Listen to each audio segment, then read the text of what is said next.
যখন চলে নৌকা এক জায়গা থেকে আরেক জায়গায় যাওয়ার জন্য ডানে বামে মুভমেন্টের জন্য দেখবেন যে নৌকার যে মাঝি, ঠিক নৌকা না, ইঞ্জিন চালিত নৌকাগুলোর কথা বলছি, সেটা একটা রড ধরে থেকে অথবা কোনো একটা জিনিস ধরে হাতকে ডানে বামে ঘোরায়, যার জন্য নৌকাও ডানে বামে সরে। তো আমাদের জাহাজেও এমন জিনিসই থাকে যেটা হাত দিয়ে ধরে ঘোরানো সম্ভব না, হাইড্রোলিক্যালি এটাকে অপারেট করতে হয়। তো চলুন দেখে নেই আমাদের জাহাজের এই জিনিসটা কত বড়। জাহাজের এই কন্ট্রোলিং সিস্টেমটাকে আমরা স্টিয়ারিং গিয়ার বলি।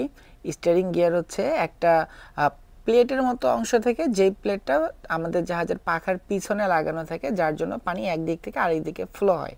তো এই প্লেটটা, এই যে সিলভার কালারের যে রডটা দেখছেন, ঠিক এটার সাথে নিচেই লাগানো থাকে।